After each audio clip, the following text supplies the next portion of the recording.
My name is Jonathan Miller. I live in Oklahoma City, and this happened in May 2022. You won't believe what I experienced the night a storm nearly destroyed everything I had. That evening, the sky turned dark.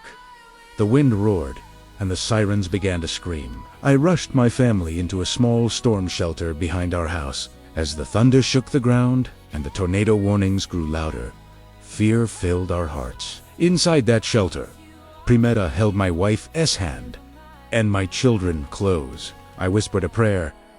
God, please protect us. Please don't let this storm take our lives. Be our refuge tonight.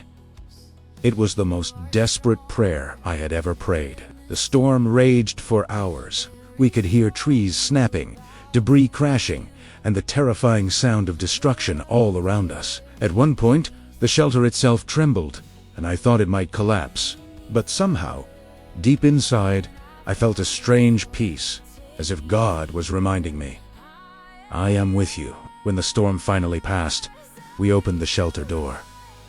I couldn't believe what I saw. Our house was gone. The roof, the walls, everything had been torn apart. But the shelter, the small place where we prayed, stood firm. Not a single crack, not a single injury. I fell to my knees right there in the mud, tears streaming down my face. I realized that while the storm had taken our home, it could not take our lives. God had answered our prayer. He had been our refuge in the middle of chaos. That night changed me forever. I understood that sometimes God doesn't stop the storm, but He protects us through it. And when everything else is shaken, His presence remains unshakable. So, if you ever feel like the storms of life are too strong, remember my story.